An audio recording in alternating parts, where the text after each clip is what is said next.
Hello everyone, welcome to brain booster academy. இன்றைக்கி நம்ம general தமிழில் கவர் ஆகக்கூடிய ஒரு ஷார்ட் இன்ஃபர்மேஷன் பற்றி தான் பார்க்க போகிறோம். இப்போ வாங்க பார்க்கலாம். பானாறு என்ற வேறு பெயர் கொண்டதான் பெருநார் ஆற்றுப்படை.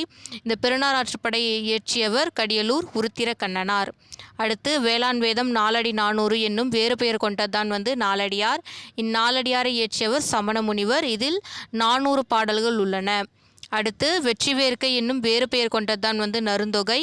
இதனை இயற்றியவர் அதிவிராம பாண்டியர். சிவளமாறன் என்ற வேறு பெயரும் அவருக்கு உண்டு. 10 பருவங்களை குறிக்கும் நூல் பிள்ளைத்தமிழ். இதனை முத்துக்குமாரசுவாமி பிள்ளைத்தமிழ்னு சொல்லுவாங்க. இதனை இயற்றியவர் குமரகுருபர். இது ஆண்பார் பிள்ளைத்தமிழ், பெண்பார் பிள்ளைத்தமிழ் என்று 2 பகுப்புகளாக பிரிந்திருக்கும். ஆண்பார் பிள்ளைத்தமிழுக்கும் பெண்பார் பிள்ளைத்தமிழுக்கும் 7 பருவங்கள் இணையாக இருக்கும்.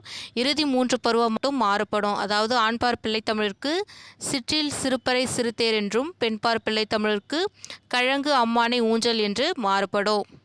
முத்துக்குமாரசுவாமி பிள்ளைத்தமிழ் ரொம்ப இம்பார்ட்டண்ட்டான டாபிக். எல்லா எக்ஸாம்லேயும் கண்டிப்பாக இதை பற்றி கேள்வி கேட்டுகிட்டே வருவாங்க. அடுத்து வடமொழியின் ஆதிகாவியம் ராமாயணம். இதனை இயற்றியவர் வால்மீகி.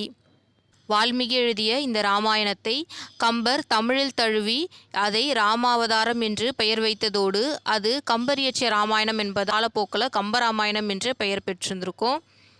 பாவை பாட்டி என்ற வேறு பெயர் கொண்டதான் திருப்பாவை. இதனை இயற்றியவங்க ஆண்டாள். அது மட்டும் இல்லாத நாச்சியார் திருமொழியும் ஆண்டாள் தான் இயற்றியிருந்திருப்பாங்க. அது 143 பாடல்கள் கொண்டிருக்கும். டிஎன்பிஎஸ்சி குரூப் 4க்கு படிக்கிறவங்க மறக்காமல் இந்த டாபிக்ஸ்லாம் படிச்சுட்டு போங்க. உங்களுக்கு எக்ஸாம் பாயிண்ட் ஆஃப் வியூ ரொம்பவே யூஸ்ஃபுல்லாக இருக்கும். வேறு ஒரு யூஸ்ஃபுல் இன்ஃபர்மேஷனோடு உங்களை சந்திக்கும் வரை நன்றி, வணக்கம்.